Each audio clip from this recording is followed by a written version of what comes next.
ദൈവനാമം വാഴ്ത്തപ്പെടുമാറാകട്ടെ. പ്രിയ ദൈവമക്കളെ, ഈ മനോഹരമായ പ്രഭാതത്തിൽ നമ്മുടെ കർത്താവായ യേശുക്രിസ്തുവിൻ്റെ നാമത്തിൽ എല്ലാവർക്കും ഹൃദയം നിറഞ്ഞ നല്ല ഒരു പ്രഭാതം ആശംസിക്കുകയാണ്. ഇന്നത്തെ ദിനം ദൈവം നമുക്ക് നൽകിയ ഒരു പുതിയ അവസരമാണ്. നമ്മുടെ ഹൃദയവും ചിന്തകളും ദൈവസന്നിധിയിൽ സമർപ്പിച്ചുകൊണ്ട് ഇന്നത്തെ നമ്മുടെ അനുദിന പ്രഭാത തിരുവചന ധ്യാനത്തിലേക്ക് നമുക്ക് പ്രവേശിക്കാം. കരുണാനിധിയായ ദൈവമേ, ഈ പുതുവെളിച്ചമുള്ള പ്രഭാതത്തിനായി ഞങ്ങൾ അങ്ങേക്ക് നന്ദി പറയുന്നു. ഞങ്ങളുടെ ജീവിതത്തെ നിന്റെ വചനത്താൽ തമ്പുരാനെ അവിടുന്ന് നയിക്കണമേ. ഞങ്ങളിന്ന് വായിരിക്കുന്ന തിരുവചന ഭാഗം ഞങ്ങളുടെ ഹൃദയത്തിൽ ജീവനും മാറ്റവും ഉണ്ടാക്കുമാറാകണമേ. ഞങ്ങളുടെ കുടുംബങ്ങളെയും ജോലികളെയും ഞങ്ങളുടെ ആരോഗ്യത്തെയും ഭാവിയെയും തമ്പുരാനെ എല്ലാം നിന്റെ കൈകളിൽ സമർപ്പിക്കുന്നു. യേശുവിൻ്റെ നാമത്തിൽ പ്രാർത്ഥിക്കുന്നു. കൃപയോടെ കേൾക്കണം പിതാവേ, ആമേൻ. ഇന്നത്തെ നമ്മുടെ അനുദിന പ്രഭാത തിരുവചന വായന പുറപ്പാട് പുസ്തകം 20-ാം അധ്യായം 12 മുതൽ 17 വരെയുള്ള തിരുവചനങ്ങളാണ്. നിന്റെ ദൈവമായ യഹോവ നിനക്കു തരുന്ന ദേശത്ത് നിനക്ക് ദീർഘായുസ്സുണ്ടാകുവാൻ നിന്റെ അപ്പനെയും അമ്മയെയും ബഹുമാനിക്കുക. കൊല ചെയ്യരുത്, വ്യഭിചാരം ചെയ്യരുത്, മോഷ്ടിക്കരുത്, കൂട്ടുകാരന് നേരെ കള്ളസാക്ഷ്യം പറയരുത്, കൂട്ടുകാരൻ്റെ ഭവനത്തെ മോഹിക്കരുത്, കൂട്ടുകാരൻ്റെ ഭാര്യയെയും അവൻ്റെ ദാസനെയും ദാസിയെയും അവൻ്റെ കാളയെയും കഴുതയെയും കൂട്ടുകാരനുള്ള യാതൊന്നിനെയും മോഹിക്കരുത്. ആമേൻ, ഹല്ലേലൂയ.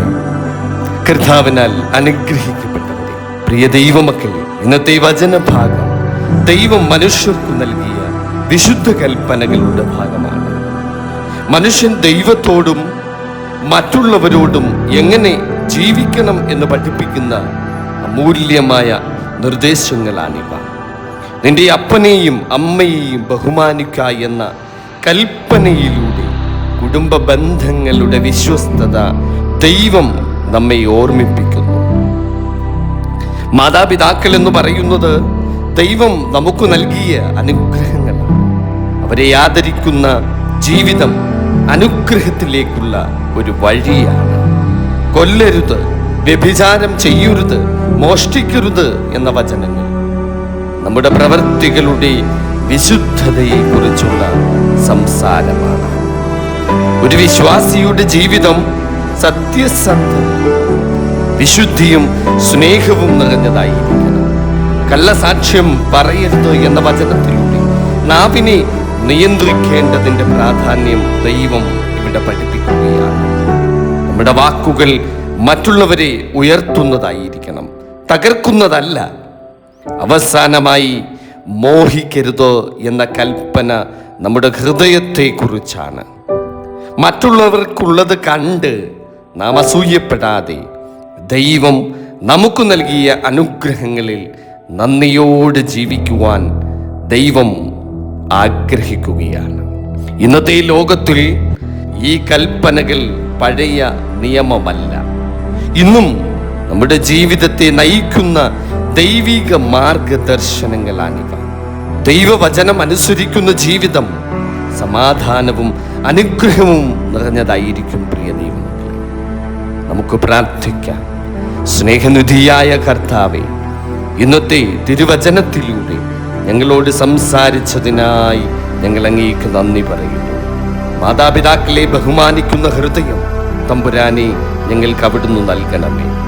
സത്യസന്ധതയിലും വിശുദ്ധിയിലും ജീവിക്കുവാൻ ഞങ്ങളെ സഹായിക്കണമേ. അസൂയയും പാപചിന്തകളും വിട്ട് ദൈവഹിതത്തിൽ നടക്കുവാൻ ഞങ്ങളെ ശക്തരാക്കണമേ. ഈ വചനം ശ്രവിക്കുന്ന ഓരോരുത്തരെയും തമ്പുരാനെ അവിടുന്ന് അനുഗ്രഹിക്കണമേ. അവരുടെ വീടുകളെയും അവരുടെ കുടുംബങ്ങളെയും സമാധാനവും ആരോഗ്യവും സന്തോഷവും തമ്പുരാനെ അവിടുന്ന് നൽകണമേ. ഇന്നത്തെ ദിനം മുഴുവൻ നിന്റെ സംരക്ഷണത്തിൽ അടിയങ്ങൾ നടക്കുകയാണ്. യേശു ക്രിസ്തുവിൻ്റെ നാമത്തിൽ ഞങ്ങൾ പ്രാർത്ഥിക്കുന്നു. കൃപയോടെ കേൾക്കണം പിതാവേ. ആമേൻ. ദൈവം നിങ്ങളെ എല്ലാവരെയും സമൃദ്ധമായി അനുഗ്രഹിക്കും.